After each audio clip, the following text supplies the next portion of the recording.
Hello, bienvenue dans ce nouveau numéro des capsules digitales. Aujourd'hui, nous allons parler d'intelligence artificielle parce que depuis quelque temps, avec l'avènement de ChatGPT, on ne fait que parler d'intelligence artificielle un peu partout sur Internet. J'ai donc voulu partager avec vous quelques applications basées sur de l'intelligence artificielle qui peuvent vous être utiles dans vos activités quotidiennes, dans vos activités professionnelles. Vous allez donc pouvoir être à la fois productif, mais si vous êtes quelqu'un qui est assez astucieux, vous allez pouvoir exploiter tout le potentiel de ces applications-là, justement pour pouvoir générer de l'argent. La première application que j'aimerais partager avec vous s'appelle Toomy, T-O-M-E. Donc, vous pouvez accéder à cette application-là en tapant toomy.app dans la barre d'adresse de votre navigateur. Cette application peut être intéressante pour vous si vous avez besoin de faire une présentation sur un thème et que vous manquez d'inspiration. Son rôle sera justement de pouvoir produire les différentes slides de la présentation avec les textes qui vont avec et aussi les différentes photos qui vont accompagner cette présentation-là. Les photos qui sont incluses dans votre présentation générées par l'application Toomy sont des images qui sont générées justement par l'intelligence artificielle DALL-E, qui est donc la deuxième intelligence artificielle dont je voulais vous parler dans cette vidéo. DALL-E, c'est justement un générateur d'images qui a été développé par OpenAI. OpenAI, c'est la société qui a développé ChatGPT, dont on parlera également dans cette vidéo.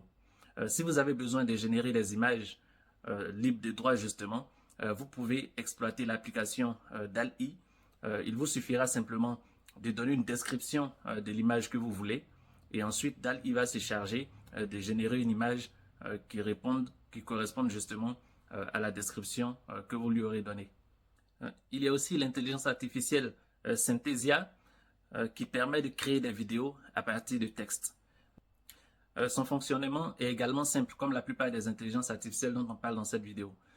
Synthesia peut être intéressant pour les créateurs de contenu vidéo qui ne souhaitent pas, par exemple, apparaître dans leurs vidéos. Le fonctionnement de Synthesia est assez simple.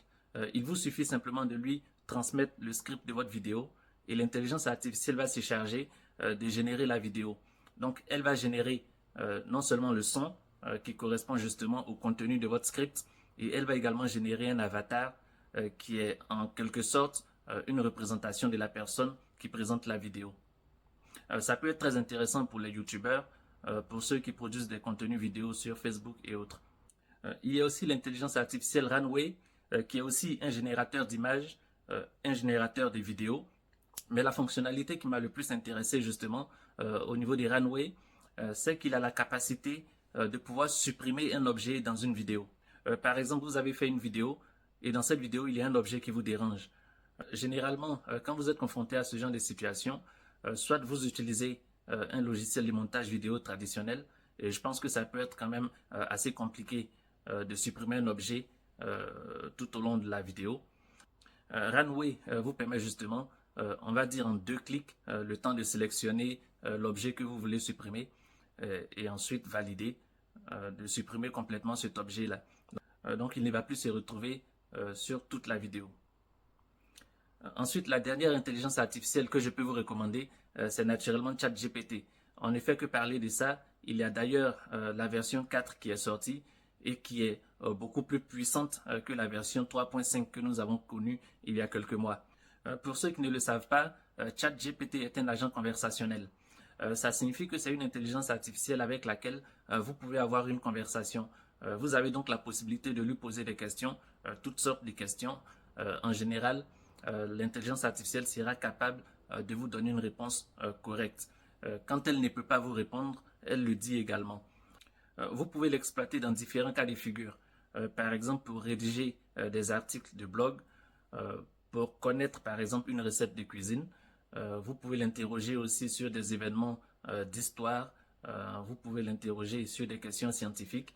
Pour les développeurs, ils peuvent même avoir des bouts de code qui puissent être générés à partir de ChatGPT.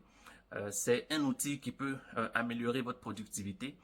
Si vous n'avez pas encore testé ChatGPT, je vous invite fortement à aller tester cette application basée sur une intelligence artificielle.